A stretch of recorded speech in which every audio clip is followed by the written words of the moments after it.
I'm a music producer, and here's what I had to think of Billie Eilish's new album. On the 17th of May, Billie Eilish released her third studio album, Hit Me Hard and Soft. When her EP and first album came out, they felt like breaths of fresh air in an increasingly vanilla genre. However, as the years went by, I found her music to get less and less interesting, over-relying on a sound that she had pioneered, but hadn't evolved. So needless to say, my expectations weren't very high for this album. I was prepared to be unoffended and unfazed. However, I was wrong in some ways. The production on this album isn't just good, it's phenomenal, and quite frankly, I could listen to the instrumentals for hours. Finneas has improved his production hugely, and honestly, the guy is genius. The sleek bass lines, synthesizers, and string arrangements, all of which he had a hand to play in, it's fucking impressive. Songs like Chihiro, I think, are generally pretty great, and the album does have a sound, so to speak. There are many songs in which acoustic guitars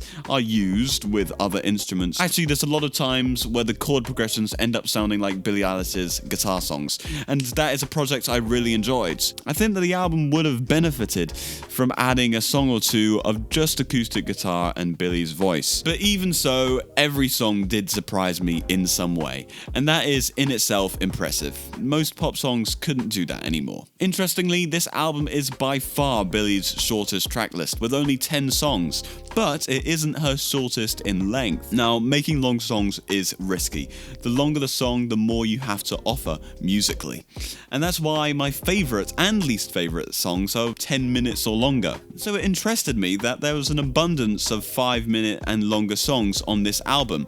And to be fair, they are never boring, and one of the ways in which Finneas does this is by creating massive beat switches, for lack of a better word. And look, it's unique. I mean, I've never really heard an indie pop album turn into an EDM club banger within a minute. But no, it doesn't work for me, and it usually feels like two songs are stitched together. But after I left, it was like something you felt.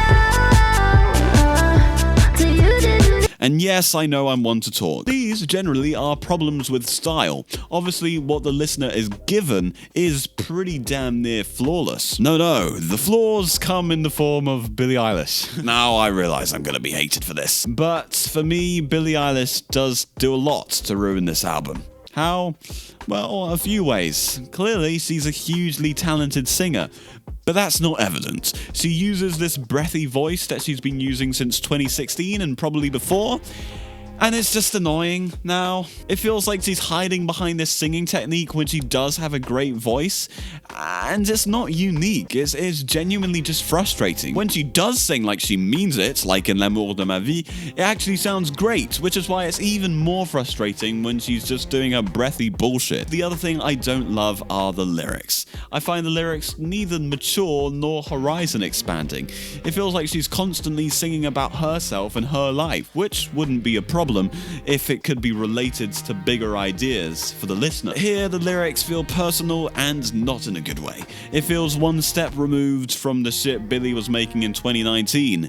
And maybe, because I'm no longer 14 years old, that doesn't really do anything for me anymore. And look, I'm being harsh, but genuinely the lyrics give me nothing and often come off as narcissistic. Now let me be clear, I realize there might be many of these songs that are not written for someone like me. She talks about body shaming as a female, and clearly I am not that. However, myself and Lauryn Hill are about as far as two humans can get.